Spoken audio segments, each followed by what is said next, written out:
I'm guessing y'all will be able to hear me. I'd like to thank the three ladies who spoke so passionately about their ancestors, and we're all in a historical sort of mood now. So it's my pleasure to introduce today's guest speaker. On the back of your program, you will see that it has her statistics on where she went to college, who she married, who her son is, and also that she believes every woman has a story. The treat for me is those of you who thought you'd heard of every lineage society out there is to read a list of the organizations that Marcia belongs to. And there's a new one this time. She is a member of National Society Daughters of the American Revolution, U.S. Daughters 1812, National Society Daughters of Union Veterans Civil War, National Society Daughters of American Colonists, National Society Southern Dames of America, United Daughters of the Confederacy, glad you didn't tell her on that, National Society Descendants of American Farmers, Colonial Dames 17th Century, Descendants of Miners 1607 to 1907, Non-Compos Mentis, we'll come back to that one, Order of the Steel Magnolias, National Society, Founders of Places of Worship in America, Colonial Dames of America, Dames of the Court of Honor, National Society, New England Women, the Jamestown Society, General Society of Mayflower Descendants, and National Society Daughters of Colonial Wars. She's now left off the trenchers and black, or trenchers and black. I have that ready to go, I just gotta send it. You haven't, But Alex told me still haven't sent that in.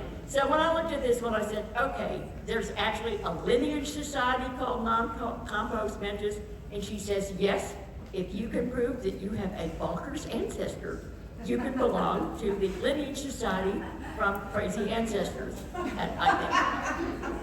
And I leave you to, yes, Mary Lee. If you can prove you have a what ancestor? Somebody who's either been in an asylum or was legally insane, or in one case had rabies. I guess there's and to balance that, I will also tell you, and I discovered at dinner last night, is that she has an uncle who was one of the first to smuggle Bibles into communist countries and has been doing so for over 50 years. So it kind of balances out the loony she's got back in there somewhere. I am pleased to announce that I have opened a special portal for today, and through the portal, I give you Dolly Madison to talk about the burning of Washington.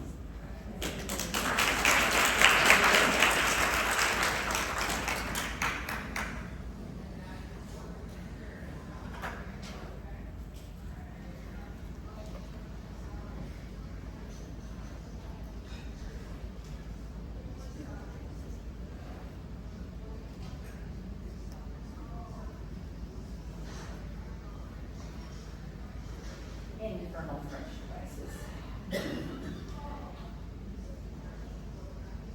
Is that good? Are we on yet? Come on. Are you there?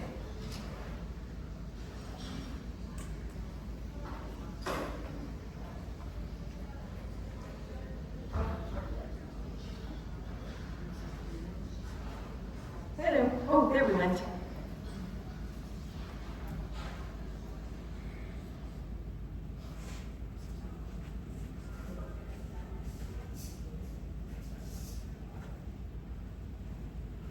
Imagine this is a very big portrait.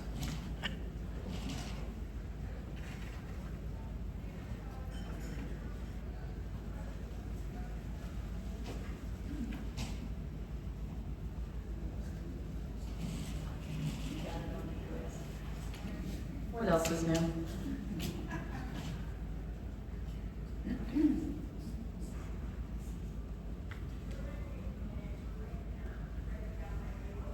Thank you, my friends. Thank you. I appreciate you all waiting with me and being, well, brave enough to come up here on the rooftop of the President's house. My husband left me yesterday morning to join General Linder. He was quite anxious for me and inquired whether I had the courage or the firmness to remain here in this house until his return on the morrow, or perhaps even the succeeding day.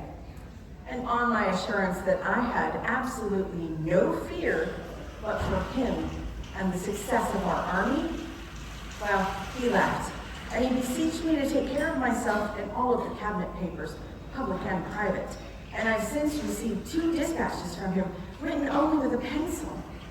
The last one, though, was quite alarming. He desires that I should be ready to leave at a moment's warning, to enter this carriage and to flee the city. The enemy seems stronger than they had been first reported. It might happen that they might reach the city with the intent of destroying it. So I am accordingly ready. I have pressed as many cabinet papers as I can into trunks, enough to fill one entire carriage. Now, well, our private property here in this house, it must be sacrificed. It is impossible to procure the wagons that I would need right now to get out of the city. But I am determined not to go myself until I see Mr. Madison. I want him to accompany me, but I fear the hostility that many have towards him. Disaffection stalks all around us. My friends and acquaintances, everyone has left. Even Colonel C with his 100 who had been stationed to guard this mansion. Friend Sean, one of our most faithful servants, with his usual activity and resolution, says he will spike the cannons at the gate and train to powder it so he can blow up the British when they come. To the last proposition, I have told him there are many objections and he should not do it. Despite all of the advantage he tried to put forward. But since sunrise, I have been turning my spyglass in every direction, and I've been watching with unwearied anxiety. I want to discover the approach of my dear husband and all of those who accompany him. But I only descry groups of military wandering in all directions and evidently playing their music at which they march. I feel like it's almost like there's a lack of arms, or maybe the spirit to fight for their own firesides. I am not surprised that we began this conflict. We began it with no army worth mentioning, and a navy, well, that consisted of a handful of frigates, a fleet of gunboats, most of which were armed with, I hate to say, only one single cannon. Worst of all, since the defeat of Napoleon, well, we've become the target alone of the formidable British Army and Navy. Congress has been no help or sanctuary to my husband.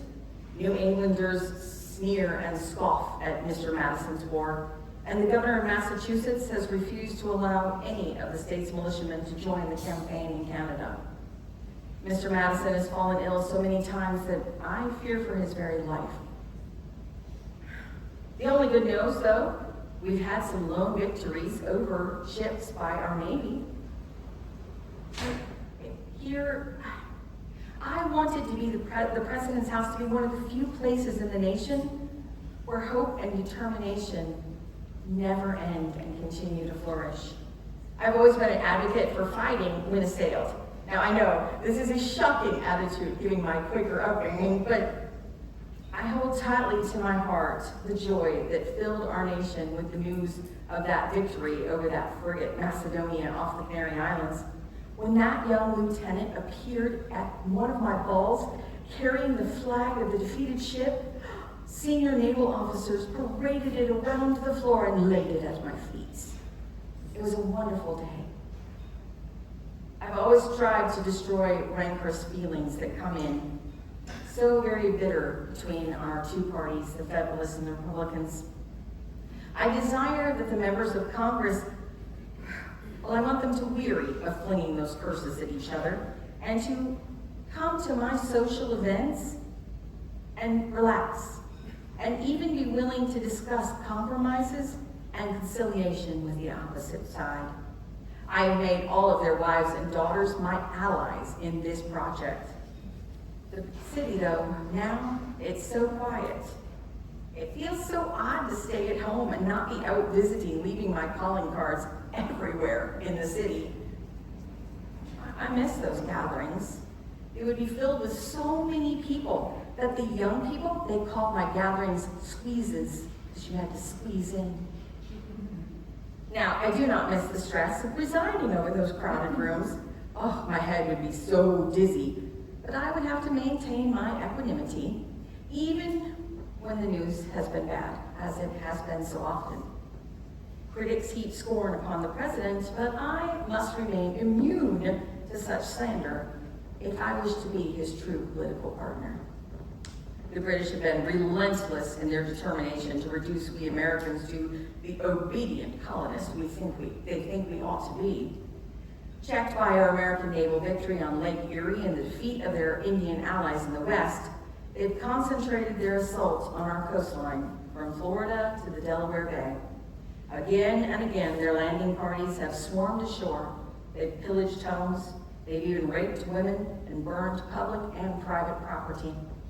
Their commander, Sir George Cockburn, a strutting, red-faced rear admiral, well, he is widely considered to be as arrogant as he is ruthless, and he is very ruthless, my dears. He's even written me letters. Oh, he has told me that he plans to take this house and have dinner here in just 2 days. He has urged me to flee because if he catches me here, the home will be burned over my head.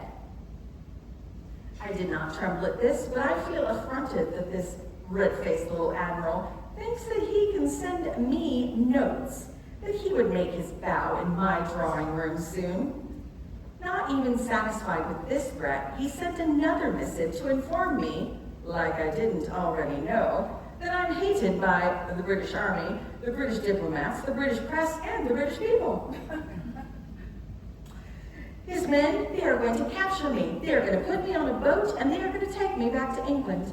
And there they will hold me hostage, imprison me in a dark, dank jail, and then they will parade me through the streets of London in disgrace as hundreds of thousands of Brits jeer and throw things at me while my cart is hauled by. In anticipation of this very event, I have worn one of my best dresses. Even as many Washington residents began packing up their families and furniture, I was positive that no British army could get within 20 miles of our city. Some claimed that I myself was planning to flee Washington, and if I tried, my own countrymen threatened to burn this house down over my head. I am assailed on all sides.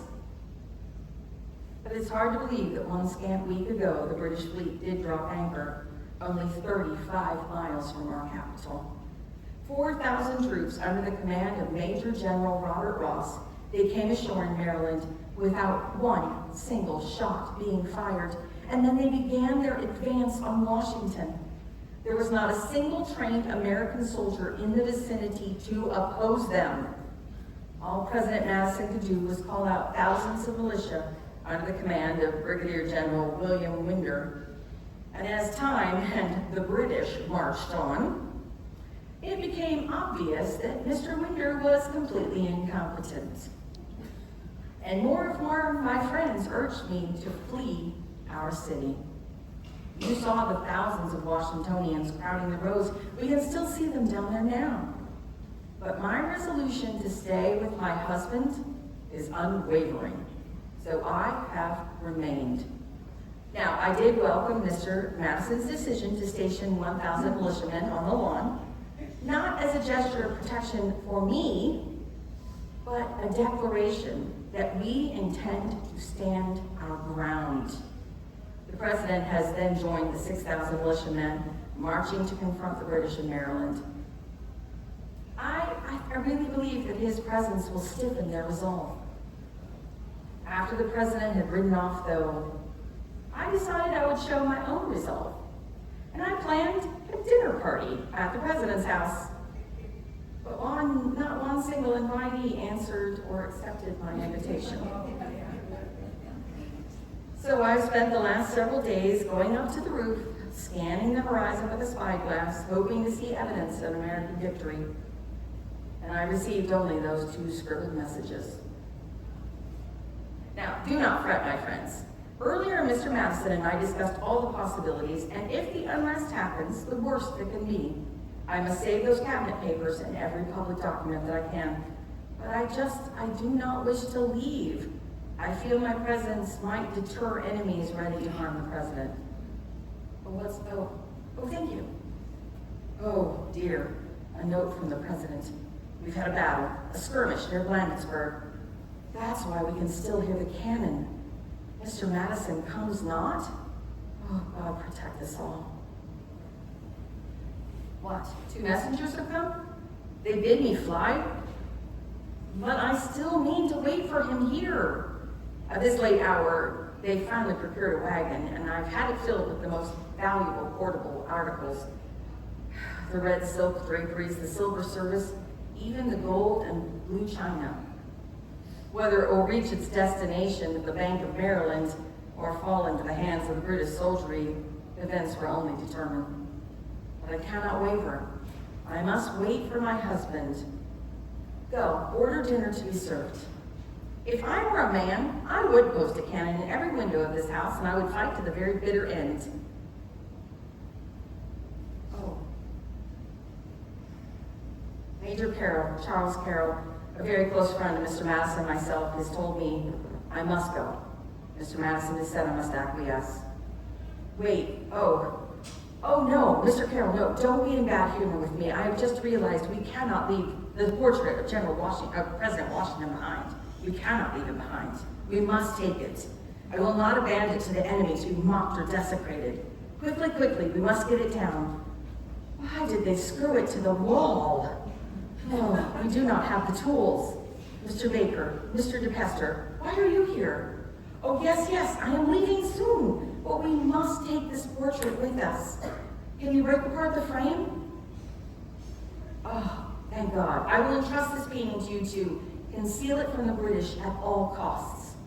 Oh, it is done. This precious portrait is now in the hands of these 2 fine gentlemen of New York, and I'm sure they will keep it safe. And now, my dear friends, you must go also. I must leave this house, so the retreating army will make all of us prisoners in it. Where or when I will write to you again, I cannot tell you. Oh no, we cannot leave this behind either.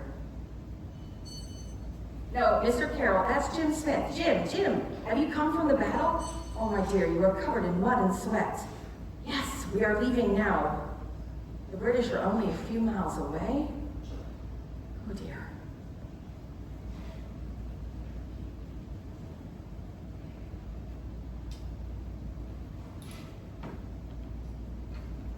Oh, my dear friends, it has only been 6 months since we were parted that day. Now, I thank you again for staying with me throughout that fateful day last August, and I must catch you up on all of the news. Now, after we parted, I did make it safely to Mr. Carroll's home, Bellevue, in nearby Georgetown. The British arrived at our capital just a few hours behind us. Darkness fell. It was a bad omen. Admiral Cockburn and General Ross issued orders to burn the Capitol and our Library of Congress. Then they headed to the President's house. According to the reports, they found that dinner that we had planned still sitting on the table. Evidently, the officers sampled some of the dishes and made sure to toast to dear old Jenny's health. Soldiers roamed throughout my house, our house, grabbing souvenirs. One man even had the audacity to put one of Mr. Madison's hats upon his bayonet and strut about the house, boasting he would parade it through the streets of London. If he couldn't have Jimmy's head, he'd have his hat. Well, I know they're only going to get to parade that hat through the streets of London. Under Cockburn's direction, 150 men smashed the windows and piled furniture in the center of various rooms. Outside, 50 of these marauders, carrying poles with oil-soaked rags on ends, surrounded this beautiful house. At a signal from the Admiral, the men with torches ignited those rags, and the flaming poles were flung through the smashed windows like fiery spears. Within minutes, a huge conflagration soared into the night sky. Not far away, our own men had set the Navy Yard afire, destroying ships and warehouses full of ammunition and other materials. For a short time, it looked as if all of Washington was ablaze. The next day, the British continued their depredations, burning our Treasury Department, our State, our War Departments, and other public buildings. An arsenal on Greenleaf's Point, about 2 miles south of the Capitol, exploded right before the British were preparing to destroy it.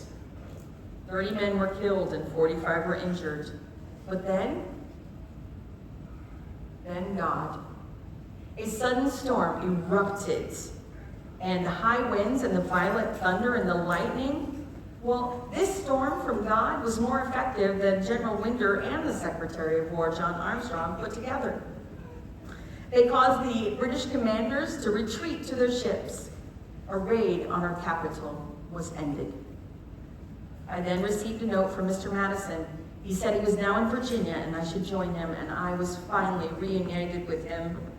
The president had not slept for several days at that point. He was determined that he needed to go back to Washington as soon as possible.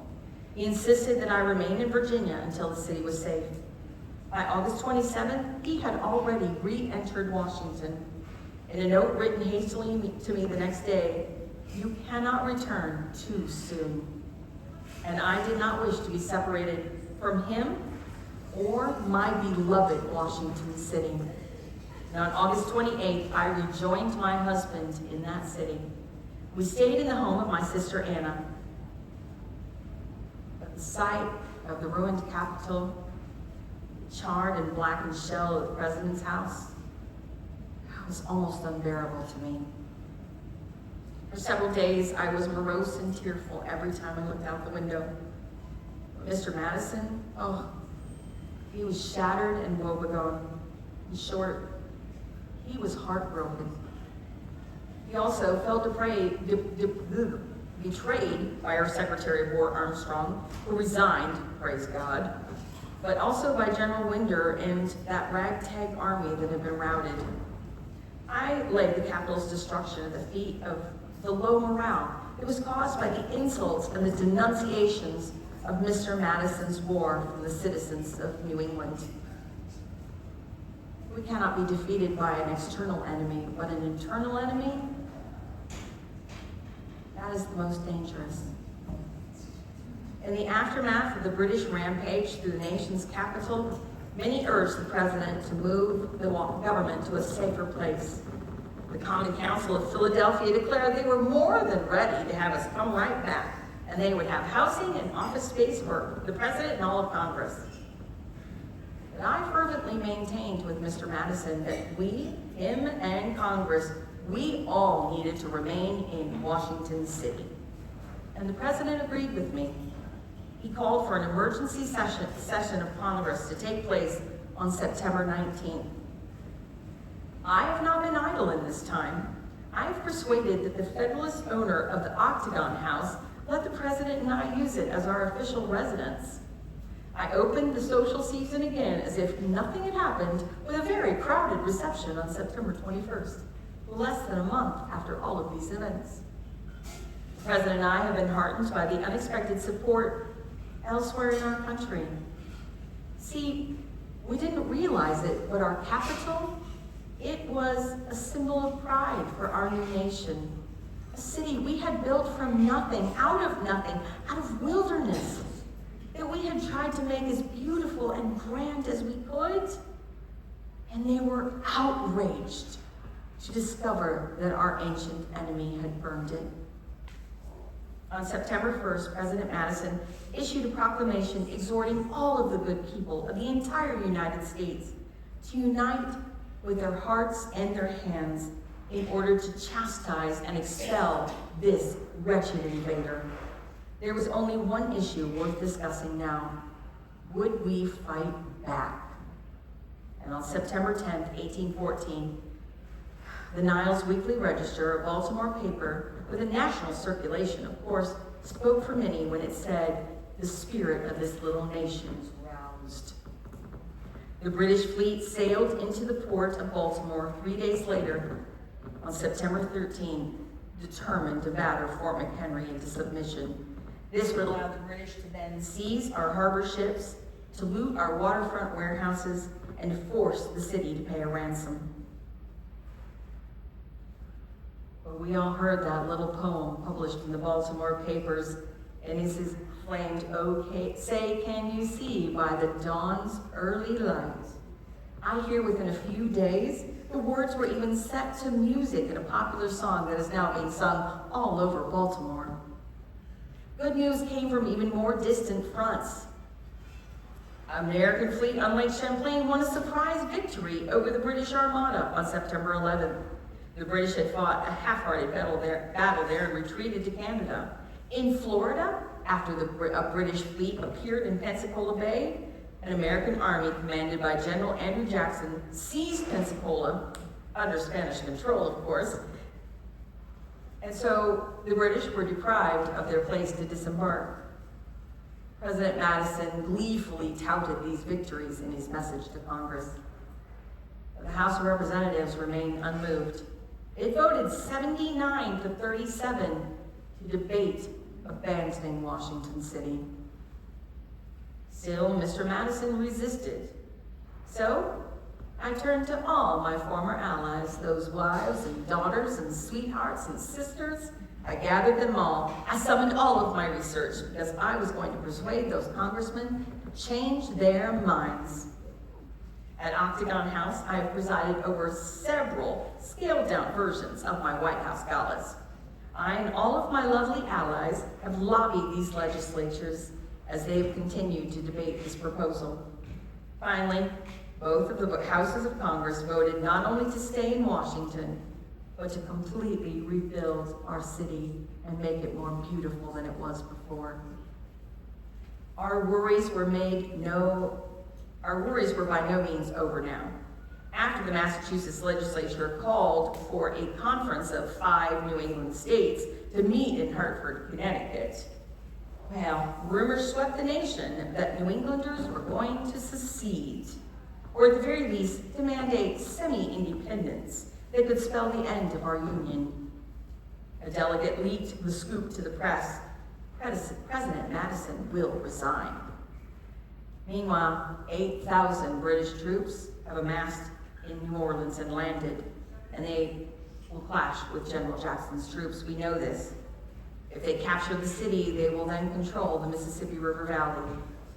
In Hartford, the Disunion Convention dispatched delegates to Washington to confront the president about all of these things. On the other side of the Atlantic, the British were making outrageous demands of the American envoys. Treasury Secretary Albert Gallatin, Senator Henry Clay, and one of our most famous diplomats, John Quincy Adams. They aimed at reducing the United States to subservience once again. By the end of December, the prospect of peace grew darker and darker.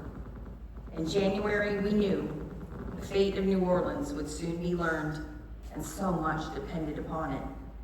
But January trickled away with no news from that quarter. Meanwhile, the delegates from the Hartford Convention reached Washington. They were no longer proposing secession, but they wanted amendments to the Constitution that would restrict the president's power. And they vowed they would call another convention in June if the war continued. There was little doubt that this second convention would demand a secession. Federalists and others predicted New Orleans was lost. There were calls for Mr. Madison's impeachment. But alas, for all of them, it was not to be. On Saturday, February 4th, a messenger arrived. A letter from General Jackson reporting that he and his men had routed the British, killing and wounding 2,100 of them with a loss of only 7 of our own. New Orleans and the Mississippi River, they remain in American hands. As night fell and the news swept through the capital city, thousands of cheering celebrants marched along the streets carrying candles and torches. I ran about and placed a candle in every single window of Octagon House, and that's a lot of windows. In the tumult, the Hartford Convention delegates, well, they stole out of town and were never heard from again. 10 days later, on February 14th, came even more astonishing news. Mr. Carroll, Secretary to the American Peace Delegation, returned from Belgium. I urged all of my friends to attend a reception that evening. When they arrived, I told them Mr. Carroll had brought a draft of a peace treaty. The president was upstairs in his study now, discussing it with his cabinet. The house was jammed with representatives, congressmen, senators, all the people. I watched with a smile as these political adversaries slapped themselves on the back and congratulated each other like they had done this all. But in fact, the president, well, he was less than thrilled with the report from Ghent. It offered little more than an end to the fighting and a return to what had been before. But he decided that accepting it on the heels of the news from New Orleans would make Americans feel like we had won this second war for independence. I stationed my cousin Sally outside the room where the president was making up his mind whether he would submit the treaty to the Senate. When the door opened and Sally saw smiles on every single one of those secretaries' faces, she rushed to the head of the stairs and cried, "Peace, peace, we have peace!" Octagon House exploded with joy. People rushed to embrace and congratulate everyone there. The butler began filling every single wine glass he could see. Oh, even the servants were invited to join us for a drink, and my dear, it took me 2 days to recover from that celebration. So with a grateful heart, I bid you return, and that you rebuild our city with us. Your dearest friend, Dolly Madison.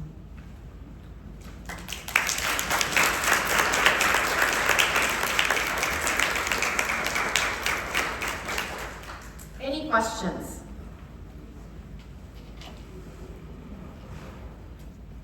Oh, see, that means I covered everything. Good. Where did the carts with all the papers and stuff wind up? Everything made it safely back to DC. They didn't lose anything. Dolly was a very efficient person. She covered everything. All right, let me turn me off so you can turn back on. All right, I should be off. Oops, trip all over myself. As always. All right, you are back in business. Yeah, thank you. Marcia, that was wonderful.